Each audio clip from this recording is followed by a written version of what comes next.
Hello, everyone. You are listening to She Leads with Carly, and in this show, we talk to the absolute best, brightest, and yes, badass leaders.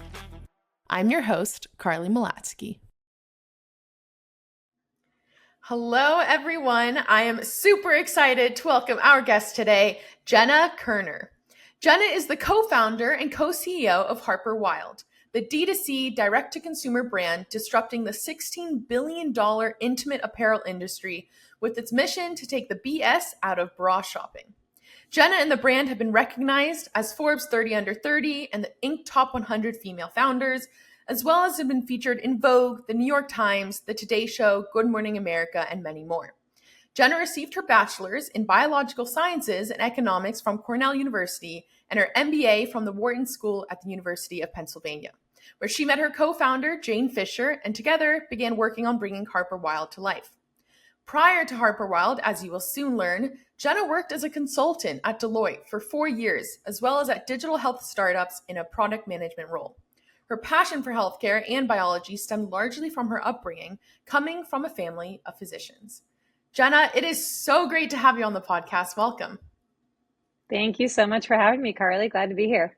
Of course, of course. So, as you know, what I love to do, and I even mentioned it a little bit in the intro, but tell me a little bit about your upbringing. Where did you grow up? And almost like I said, you come from a family of physicians. What does that look like? Sure. Well, I grew up in Southeast Michigan, suburbs of Detroit, and I grew up with an older sister. I'm sure that contributes to my competitive spirit. And as you mentioned, I grew up in a family of doctors.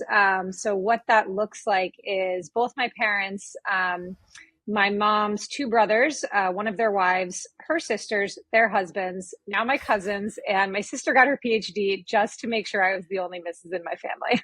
Wow.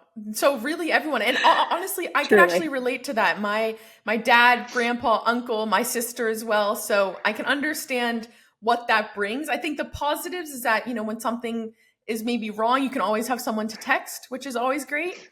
But so given that though, it seems like I said, your passion for biology and science was there.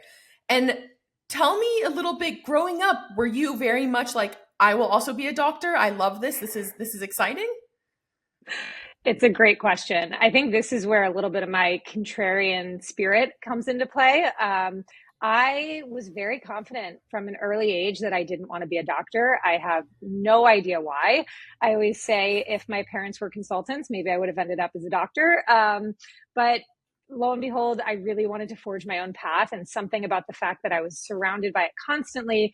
As you mentioned, I couldn't help that that's what I really loved, and it came really easily to me, probably because I was surrounded by it so much, but it wasn't where I saw myself going, and I had no idea what I wanted to do, but somehow I just knew that it wasn't being a physician. And so I really started looking at, other things that I might be interested in.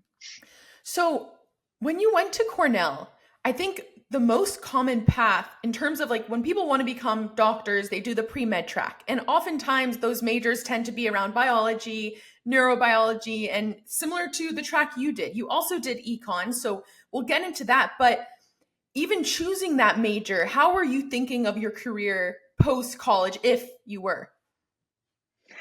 Yeah, I think I was really lucky in a way to have no idea what I wanted to do, because of that, I had to just rely on what I was interested in. And so, it was tough as someone who does love to plan.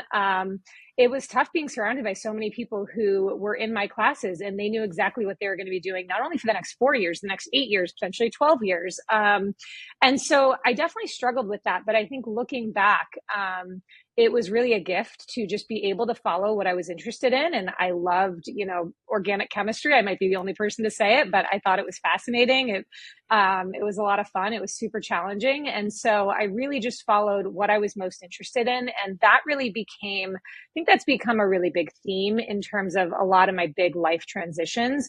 I haven't actually ever known what's going to come next, but I have tried to get really clear on what it is that I'm interested in. And I've used that to kind of help figure out what direction to go next. Yeah. So this is really interesting to me because in a way, there's a contradiction here, right? Because on the one hand, I can tell, and I'm very similar in that love planning, love having almost some certainty about what's going to happen in the near future, even, beyond the near future. But on the other hand, there's almost that comfort, maybe now looking back, but that comfort in not knowing and being able to explore. So I'm curious, during that early stage in your career, how were you navigating that? Did you have mentors? Like, who were you leaning on to really guide your path? It's a really great question, because I think what I realized very early on is that I had so much exposure to healthcare and the sciences. I had no exposure to really anything outside of that, including business, which somehow I had decided, that I wanted to do something in business. I had no idea what that meant. There's obviously a million different things to quote do in business. But this was something I got into my mind at, 18, 19 years old.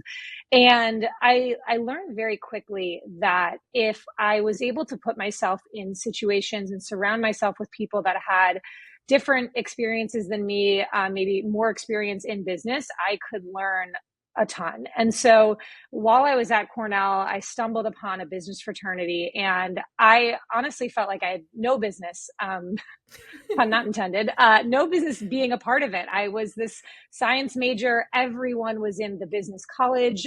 They were all finance majors, marketing, you name it.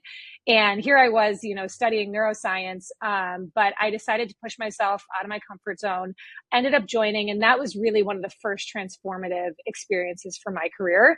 I think, one of the biggest learnings was what I mentioned, is being in these situations where I feel completely out of place and uncomfortable is the time when I learn the most. And so that was something I've taken forward. And then, you mentioned mentors. I found that I got really good at talking about what it was that I was interested in. And the more I did that, the more eventually I would find someone who was able to repackage it back to me and say, hey, have you ever considered this? And at the time it was, had you ever considered consulting? And so I started to go down that path a little bit more and found that it might be really interesting for me. Yeah. I love that you mentioned even finding the business fraternity too, because I think there's so much value, especially in the time of your life during college, to explore. Like, you have the freedom to go explore other things that, you don't have the ability to outside of that, environment of a college campus, if you will. So I think that's amazing. And then, like you said, you discovered consulting, you ended up going to Deloitte. And talk me a bit through the value of consulting, because top schools like Stanford, Cornell, I'm sure many others, it's a very common path, almost to the point where you feel pressure, like you should do it. And if you don't do consulting, it's actually, is it right? Tell me a little bit about that journey, and again, like the biggest lessons and learnings that you got from it. Yeah, it's actually really interesting, because back when I was recruiting, actually consulting wasn't this very obvious path. Okay. Deloitte was one of the few management consulting firms that recruited at Cornell. So McKinsey, Bain, BCG didn't even come to campus. Oh, wow. You could try to seek them out. I don't know if it's different now, but it was definitely, people were going more into finance. They were going to sales and trading, and so investment banking. And so this was actually, again, sort of I found that I was really interested in it, but it wasn't as much of a well-trodden path at that time. But I was really excited about it. I was fortunate that, Deloitte did come to campus, and I got really excited about, the culture, the company, and just the opportunity to get embedded in so many different organizations and learn so much so quickly.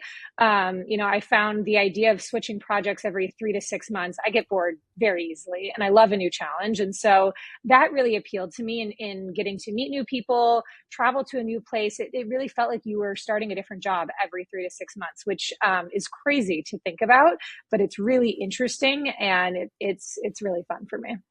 I love that. And it's pretty common, from my understanding, it's pretty common that the ones who enter consulting, it's around 2 years, right? But you ultimately decided to actually stay. And correct me if I'm wrong, but you decided to stay maybe another year and then figure out what's next. How were you thinking about career long term? Was it just you were loving it and that was enough of a reason?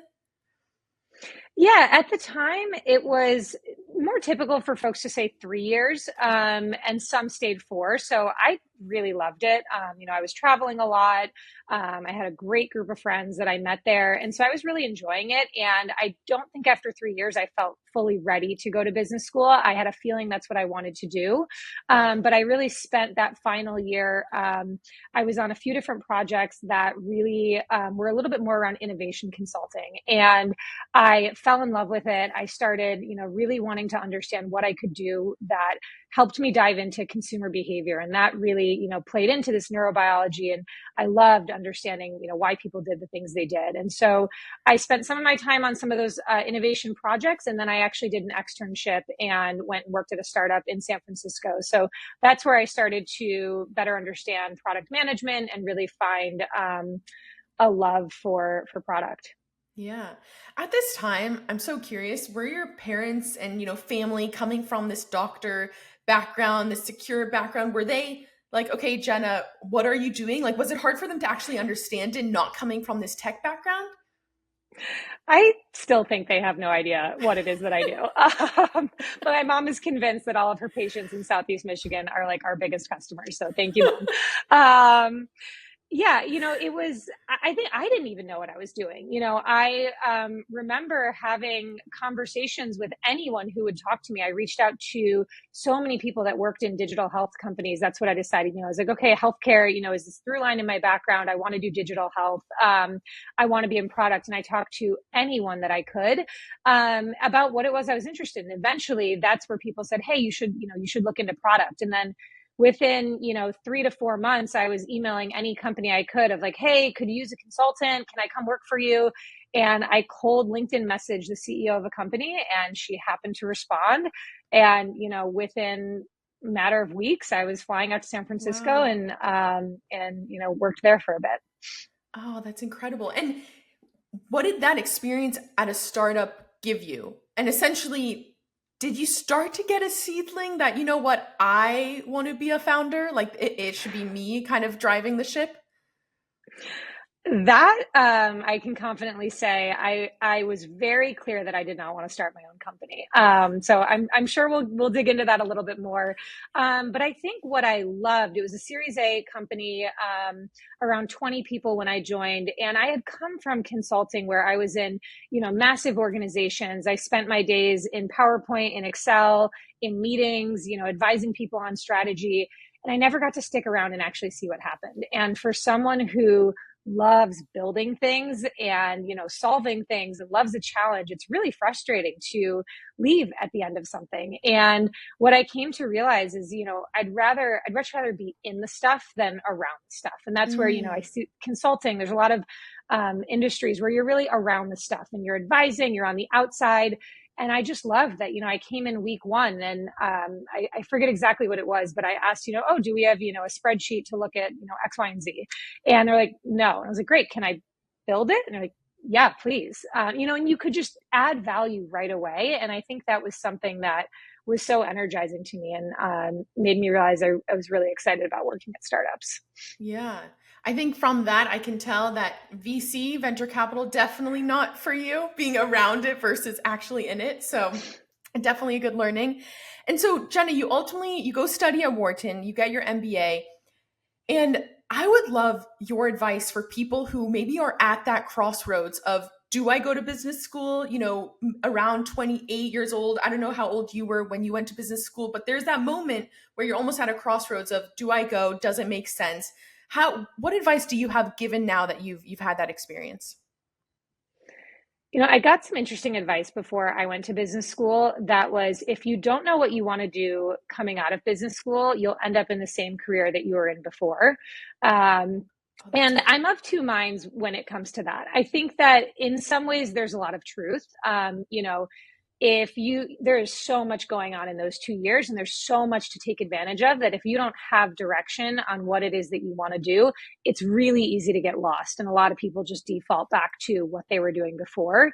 At the same time, I came in saying, I wanted to be a product manager in digital health, and came out as a founder, working in e-commerce and intimates. So I think it's great to have a path and to have direction, but also to have that flexibility, because it is such an incredible opportunity to like learn about yourself, learn about other experiences and pathways you might not have considered. So, and we'll get into this, but speaking on that last point, what did you learn most about yourself in business school? I think one of my favorite learnings, it actually came at the beginning of, it began at the beginning of business school, and it has become much more salient looking back on it. But the first course that students take at Wharton is a management course with your learning team of 6 folks, and it's a week-long immersion. And so at the beginning, they, every team has to select someone to be the CEO of, the group of 6. And I knew that I had a habit of self-selecting out of things. And so in that moment, I remember thinking to myself, you should volunteer, put yourself out there. And ultimately, I didn't. I felt like there was probably someone else who could do it better, could do a better job. And it's really interesting looking back because of the 6 of us, at least as of right now, I'm the only person that became a CEO. Wow. And so, it's something that it's taken a long time to begin to unlearn. But I think that was a really pivotal moment for me. Business school, Wharton in particular, there's grade non-disclosure. So in terms of like level of risk, this is the least amount of risk that there could have possibly have been. And yet I still self-selected out. And it's clear now to me, that is a role I could have played. So that's something that has been a really important learning. And it's something that I know I've done at many points in my life, but I think now I started to prove to myself, I need to I can do these things, and self-selecting out is the only thing that's going to keep me from it. Wow. At first, I'm so happy you told that story because I think it is so powerful, especially for women. And I've talked about this a bunch of times actually on the podcast. And this can come up in different ways. A large way is even applying to jobs, right? Women tend to see all of these credentials that you need in order to apply, and then they don't have maybe one of them, 1 or 2, and they're like, okay, I'm not good enough for it. Versus, the guy would probably just be like, oh, I have one of them, I'm perfect. So I think there is that difference. And I'm so curious, given that lesson that you had, what advice do you have for others who may have that paralysis that you experienced as well? It's a great question because it's so hard. I think, it's go for it. You have to actually go for it. And I think it depends on the person. For me, I actually had to prove to myself by actually becoming a CEO to then unlearn, okay, I could have done that. Hopefully, now I think moving forward, I will have a lot more confidence putting myself in those positions and really understanding I might not know how to do that, but I'll figure it out.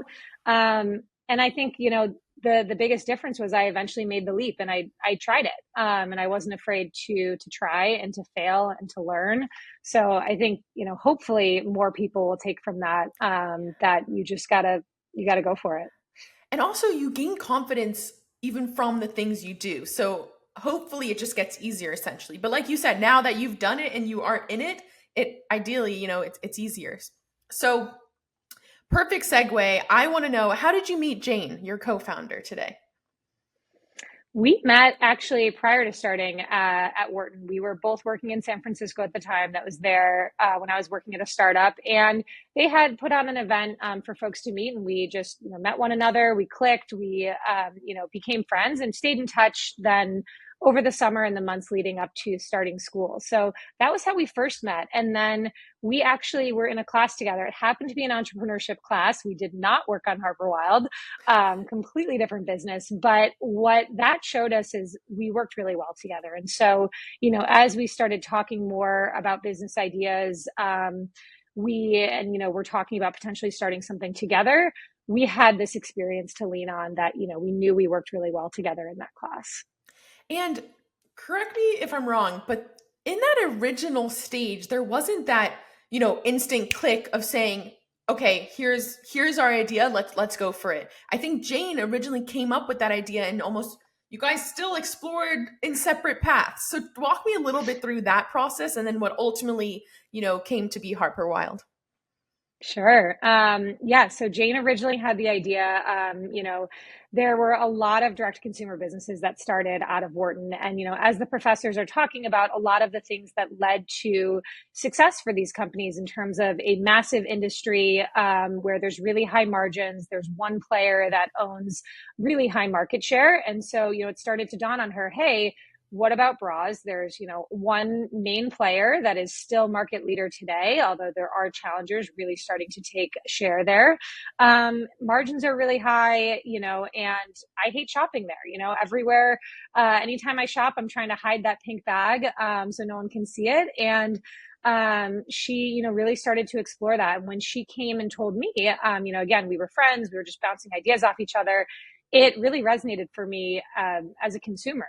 I go back to that consumer mindset, and it's like I'm wearing the same bra that, brand, not the exact same bra that my mom told me to wear, to buy when I was 13. I was wearing Calvin Klein. She took me to Nordstrom.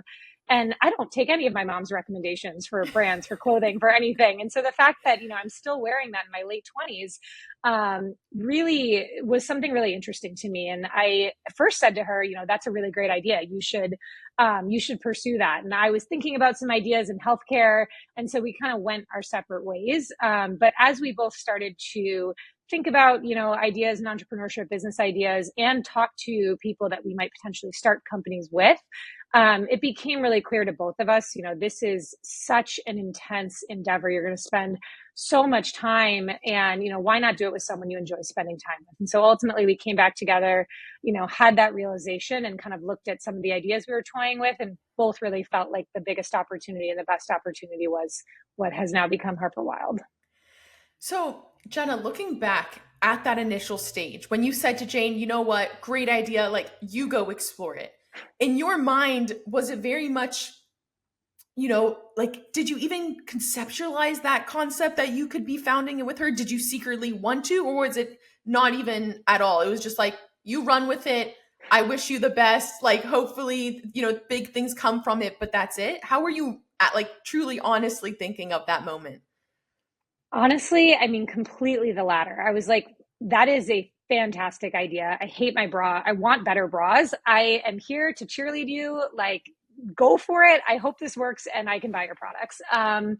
And I think a lot of this actually goes back to where we started in terms of, how I grew up. And even though I didn't know what I wanted to do, what was really instilled in me, or I think really I took away from my childhood, growing up with a lot of physicians in my family, was this sense of, how to help communities, and the fact that one person could have a really big impact on the people around them. And I'll never forget growing up, it was so common to, go out to dinner somewhere and multiple people would stop by our table and say, your mom saved my life, or your dad saved my father's life. All the time. And I'm sure as a child, I took it for granted or thought they were interrupting dinner.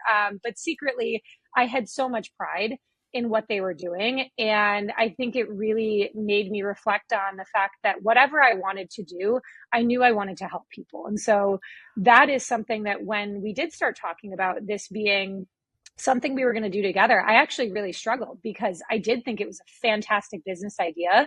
But I didn't know that I was the right person to start in. So that was something I had to really work through and figure out, how do I tie my passions, what I know is going to drive me to wake up every day and build this thing, if that's what I decide to do. And so that was a lot of the soul searching I personally had to do, and did some of that work before coming back to Jane and saying, let's do it.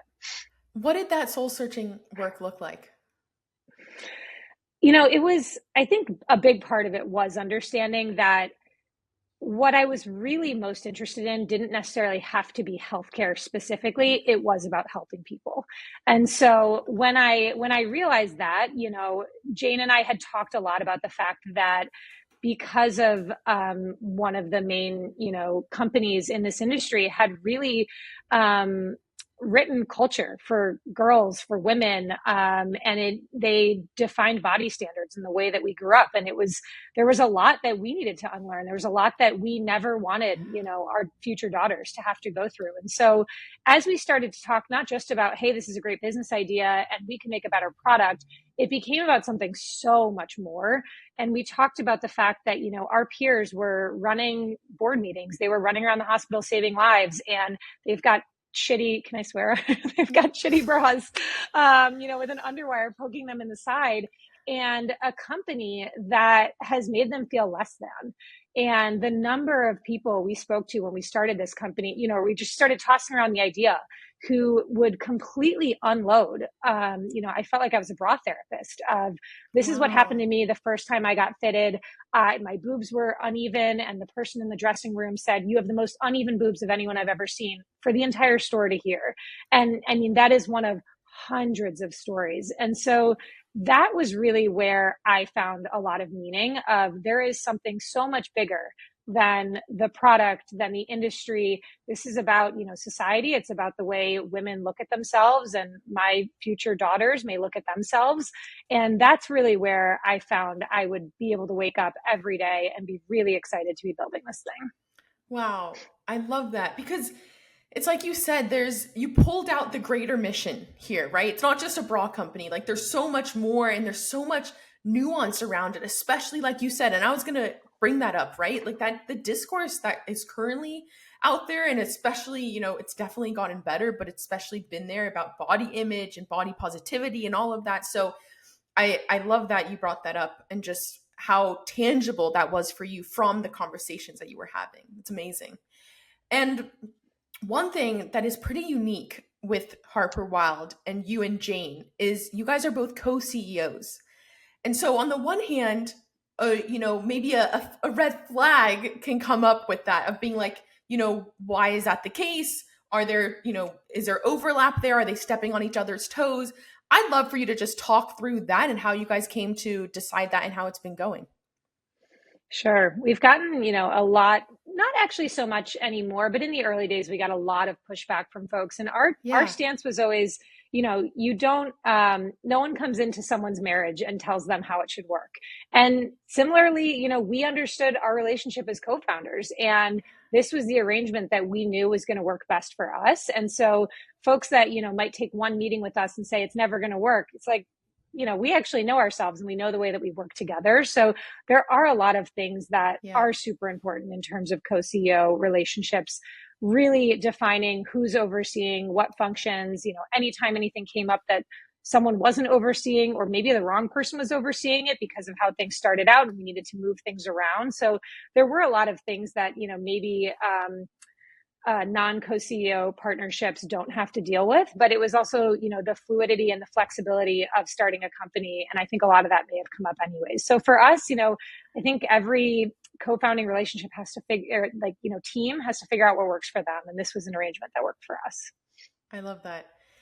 So, Jenna, when you think of Harper Wilde in the early days, what aspects came most unnaturally to you that you really, the learning curve was probably the highest? I would say hiring our first person. I was absolutely terrified at the idea of someone's livelihood, career, their next step relying on us. And we had paid interns for a good amount of time, folks on contract, because we just, we weren't ready to take that step. And eventually, of course, we did. And it feels so much more natural now. But that was something that I had a really, really hard time wrapping my mind around. Wow. And because of the fact that, you chose to start this, you chose, like, there was a lot of, I don't even know the word for it, but autonomy in your decision. Whereas for you, it was actually quite scary that someone else was coming in relying on your success. Is that it? Yeah. I mean, it was someone else, their livelihood relied on us and this business plan, this business that we believed in, and we were so excited about. But I think that was the moment that made it so incredibly real. We Yeah. had raised some money, and of course there are steps like that. I remember the first $1,500 we got, and we were shocked at the time.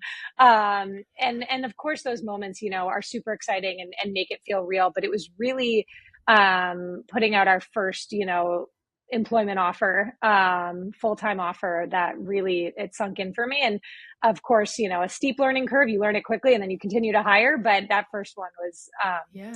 was pretty scary for me. And in those early days, also, even around fundraising, did you have a lot of people, a lot of naysayers, or at least say, you know what, we already have the big guy in the market, and that's probably going to be there for many years. Don't even try. We could do a whole podcast on the things that we heard during fundraising. I had, I don't know how much of this will be visual. I had men say like, oh, like bras. Oh my God. We had a slide that would show, what the industry standard was. That was very clear to women why that's not how women wanted to be spoken to, wearing a boa and bustier. And men would look at it and say, what's wrong with that? It's great. That's great marketing. And so the long answer, yeah. I mean, constantly when you're pitching to mostly men, they don't get it, and they'll say, "Oh, let me have my secretary try that out." I don't know if your secretary is our demographic. She might be, but she also might not be. And so, there were a lot of really it really underscored why we were doing what we were doing. But it was tough. And eventually we ended up having, in the early days when we were pitching, before we had our business, and because we were pitching to mostly men, we ended up having to recreate a story and essentially say, hey, what if when you were shopping for your boxers, you had to go into a store where there's male models everywhere, there's pinups, people are asking you if you want the volumizer version, the cannibal collection, they're measuring you and announcing to the store how big you are. And it was then they were like, oh, is that what it's like? And so, this actually became one of our launch videos. We kind of parodied this entire experience, Wow. because for women, it's like, of course, we go through that. And it's crazy. Yeah. And men just never had to think about it before. Oh my God, I love that. I'll link to that video because I think I want to see it, and that's incredible. And looking back, and I've actually had many female founders in female focused brands who had a very similar experience. Even, recently I had Aisha, founder of Bossy Cosmetics, same thing, right? These male investors are like, I don't know the point of lipstick and, all of these things. Do you recommend, or at least like what do you advise other female founders who are going through that similar position and that moment? Is it more to seek out female investors, or is it similar to what you did and really change the messaging so they can understand it? I think both. I mean, the Yeah. industry is a little bit different than, 7 years ago when we started, but it's still, predominantly male. And so as much as I would love to say, go seek out all of the, female investors, there's not as many. And Yeah. unfortunately, I hate to say this, but the reality is we had a lot of female investors say, I don't want to be pigeonholed. And so I Mm. don't want to only invest in female founded companies or female focused companies. And again, I think some of this is changing, which is fantastic. But this is a lot of what we were hearing in 2016, 2017. So it's tough. And it's one of the reasons that, I have so much respect for female founders, because when they've made it, how much more they had to go through to get there. Because on both sides, you may get folks who are saying, I don't understand it. And someone saying, I completely get what you're doing, but I don't know if it's right for my career. And it's tough. Yeah. Wow. When you think back, mental health, how were you doing mentally? Was it the most like demotivating? In my mind, I can imagine it is very demotivating to constantly hear no, and not even a no for the wrong reason, right? So how were you and Jane, how did you navigate through that process? It is so challenging. I think any founder, period, because at any Yeah. point, whether you're raising money, whether whatever it is that you're doing, you're trying to find a manufacturer. I mean, you're going to hear no at every single turn. And so I think in order to start something, you have to have so much belief in what you're doing, so much conviction. Of course, there may be people along the way that you do decide to listen to, and you need to have openness, but at the same time, you need to understand what the problem is that you're solving, understand if you have product market fit. And if you do, then go for it and don't let anyone tell you no. And I think, a lot of people talk about grit and resolve and resilience, and all of those things are really true. And it's not only true the day to day, it's true when you're, running a company through COVID and through supply chain crises and the great resignation. And, it's been a wild several years. And I think just having that trait is so, so important, because that at the end of the day, you just have to keep going and you can't take no for an Yeah. answer. And Jenna, I'm curious, how did you and Jane determine what the culture is at Harper Wilde? Was that a very intentional conversation and process? And even more so, while you scaled and grew, obviously maintaining that culture is very hard. How did you go about that? Great question. It actually began when we were at Wharton and we were planning and doing a lot of the foundational work for the company. And we set up what the cultural pillars would be. Hunger, humility, openness, and ownership. And those were the four things that we really wanted to be what we looked for in the people that we brought on.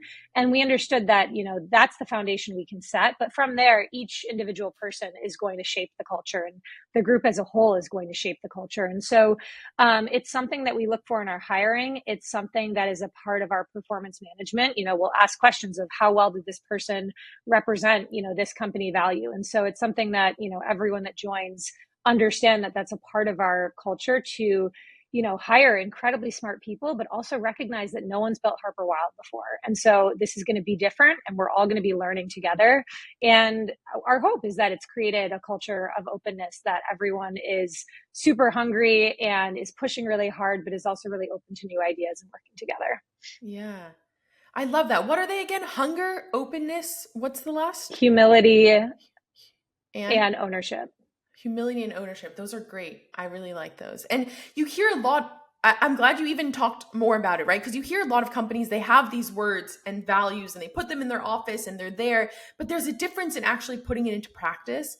But like you said, it comes through in the performance reviews, it comes through in actual discussions, which I think is so important that people may miss in company building. Yeah. And I think what's interesting is it wasn't like that from the start in terms of, we set the foundation, but we had to iterate a bit in terms of understanding, okay, how do we actually reinforce this? So I think early on, we started filtering for that in interviews. And as we knew what we were looking for, but as we scaled the team and other people were interviewing, we had to, codify that a bit more and make sure, hey, this is what having an ownership mindset means. This is what humility looks like in an interview.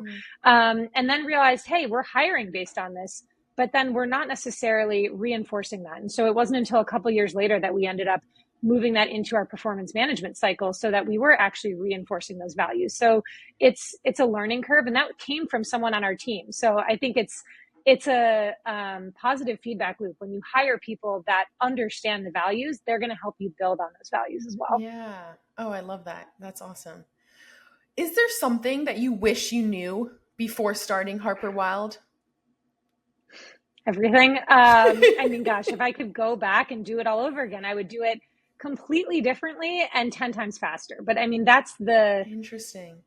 that's the beauty of, and faster being because I wasn't doing it the first time. I mean, when you know who it is you need to hire or like what you need to be doing at any given point in time, of course you can move so much more quickly. But I mean, hindsight's always 2020. Like I wish I knew all of the challenges that I was going to face. And I think that's part of the fun and the crazy ride that entrepreneurship is. There's absolutely no way to know what lies ahead, and you have to just be ready for it.